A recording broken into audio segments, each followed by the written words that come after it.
Example 13 देखो, बहुत लंबी चौड़ी लैंग्वेज दे रखी है लेकिन क्वेश्चन बिल्कुल खोखला है, बिल्कुल खोखला है, लिटरली क्वेश्चन में कुछ रखा ही नहीं है।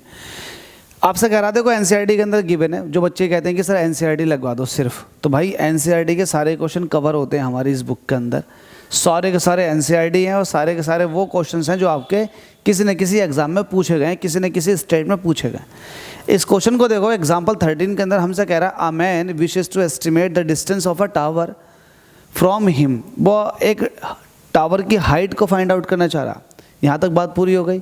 ही stands at a point A, वो ए पॉइंट पर खड़ा होता है, in front of the tower C, tower C के सामने वो ए पॉइंट पर खड़ा होता, कुछ इस तरीके से खड़ा हो गया, ठीक है, ध्यान देना, टावर सी उस तरफ है और वो यहाँ पर है ना, तो इस तरीके से खड़ा हो गया। उसने बोला है खुद, he stands at a point A in front of the tower C, tower के सामने खड़ा हो गया, ये जो टावर है इसके सामने खड़ा हो गया वो यहाँ पर, ठीक है, कोई दिक्कत नहीं है, ऐसा नहीं है कि बहुत दूर है, पास पास में खड़े। अब हमसे कह रहा है and spots a very distant object O in a line with A C, A और सी को ज्वाइन करने वाली लाइन में एक बहुत दूर उसने एक ऑब्जेक्ट देखा जिसको डिस्टेंट ऑब्जेक्ट का। अब देखो क्या फ़ायदा है इसका बताता हूँ। डिस्टेंट ऑब्जेक्ट का ये फ़ायदा कि आपको angle, parallax angle find out करने के लिए मिल जाता।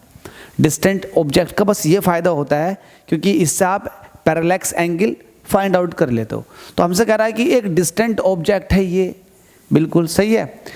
ही then walks perpendicular to A C, ए सी के परपेंडिकुलर वो मूव करता है बी तक, तो ये परपेंडिकुलर हुआ तो यहाँ तक मूव करा, बी तक मूव करा उस आदमी ने, ठीक है।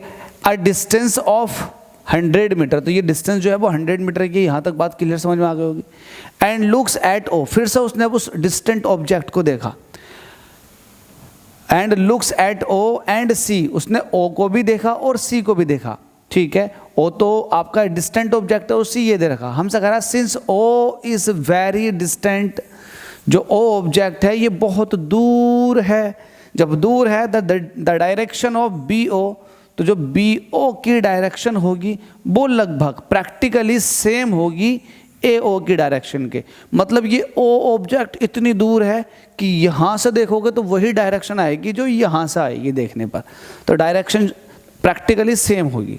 But he finds the line of sight of C shifted from the original line of sight by an angle of 40 degree. बस उसने ये देखा कि ये जो दोनों लाइनें हुई हैं ना, एक दूसरे से 40 डिग्री के एंगल पर शिफ्टेड हो गई, तो जो कि आपके सामने डायग्राम में बनाया हुआ है। अब हमसे कह रहा है estimate the distance of the tower C, tower C की डिस्टेंस बतानी है। देखो ये जो डिस्टेंट ऑब्जेक्ट है इसकी मदद से आपको ये एंगल पता लग गया, ये 40 डिग्री का है। अब आपसे कह रहा है कि आपको टावर की हाइट बतानी है, इट मीन्स आपको ए सी बतानी है, ये बताना। अब देखो टावर की हाइट बतानी है और आपको क्या दे रखा, आपको दे रखा है ये, तो देखो थीटा ये है, थीटा के सामने वाला होता परपेंडिकुलर और तिरछा वाला होता हाइपोटेनियस, फिर ये जो हो जाएगा ये बेस का काम करेगा। तो आपके पास परपेंडिकुलर और बेस ये दो चाहिए, तो ये tan थीटा के अंदर आता।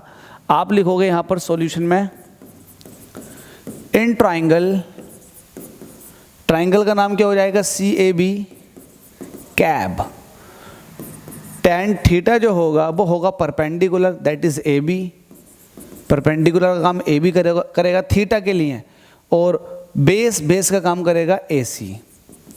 आपको ए सी चाहिए, that is the height of the tower, तो ये हो जाएगा ए बी जिसकी वैल्यू है 100 डिवाइडेड बाई tan थीटा, और थीटा की वैल्यू कितनी है 40 डिग्री।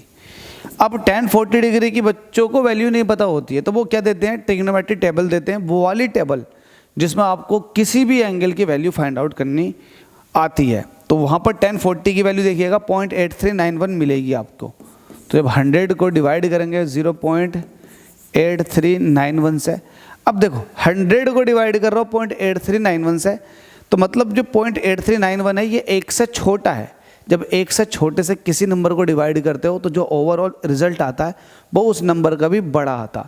तो डिवाइड करने पर वैल्यू आ रही है, वो आ रही है 119 मीटर के। तो जो हाइट ऑफ द टावर है वो कितनी है, 119 मीटर। इसके अंदर बस इतना ही था। ध्यान रखना एनसीईआरटी के अंदर दे रखा, क्वेश्चन अच्छा है, लैंग्वेज बहुत घुमाई गई है, रीज़न है लैंग्वेज घुमाने का भी। Thank you.